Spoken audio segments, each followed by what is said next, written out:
Ce qu'il faut comprendre, lorsque le chrétien prie avec foi, sincérité et persévérance, Dieu répond. Toutefois, la réponse divine ne consiste pas toujours en une bénédiction matérielle ou financière. Beaucoup espèrent que Dieu répondra principalement en accordant de l'argent, une promotion ou une solution immédiate à leurs difficultés.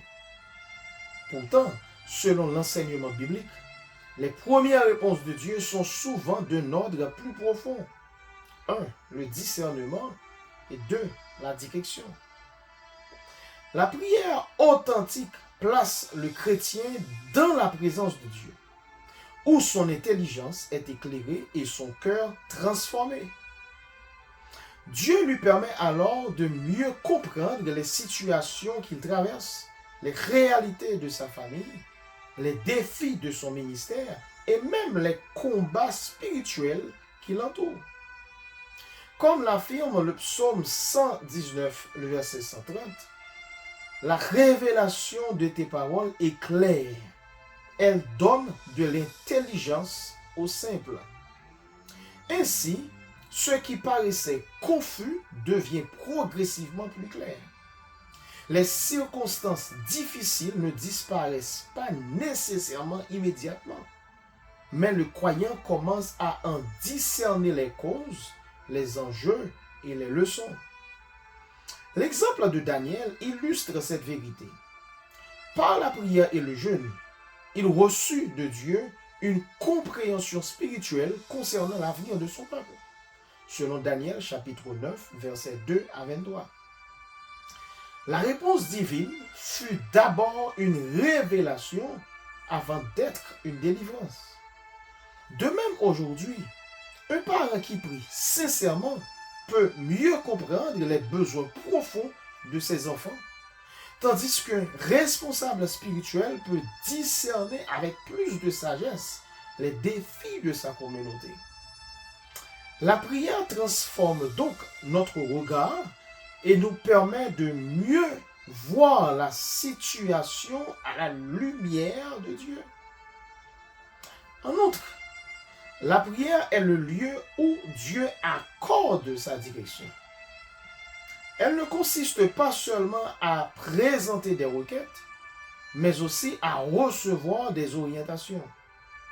Dans le psaume 32, le verset 8, le Seigneur promet « Je t'instruirai et te montrerai la voie que tu dois suivre. » Celui qui prie véritablement apprend à reconnaître la volonté de Dieu et à marcher selon ses voies. L'histoire de Néhémie en est une illustration remarquable. Avant de reconstruire les murailles de Jérusalem, il passa du temps dans la prière. Dieu lui donna ensuite la stratégie, les ressources et les connexions nécessaires pour accomplir sa mission. Selon Néhémie chapitre 1, le verset 4 à 11. Dans le Nouveau Testament, l'Église primitive recherchait également la direction divine par la prière et le jeûne.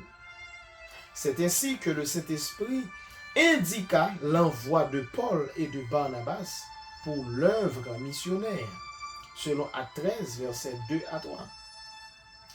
Une véritable vie de prière ne garantit pas l'absence d'épreuves, mais elle réduit considérablement les erreurs liées aux décisions précipitées ou charnelles. Dieu guide les choix du croyant, corrige ses voies et l'aide à avancer selon sa volonté. Ainsi, il devient difficile de demeurer continuellement dans l'échec lorsque l'on vit dans une dépendance sincère envers Dieu. En définitive, la réponse de Dieu à la prière dépasse largement les bénédictions matérielles. Il répond en éclairant l'intelligence, en développant le discernement et en donnant une direction claire. Celui qui prie reçoit une compréhension renouvelée de sa situation et la sagesse nécessaire pour avancer avec assurance, comme l'enseigne Proverbe chapitre 3, versets 5 et 6. Celui qui se confie en l'Éternel et le reconnaît dans toutes ses voies, ses sentiers dirigés par Dieu, voilà l'une des plus grandes réponses que le Seigneur accorde à ses enfants. Que Dieu vous bénisse richement et abondamment.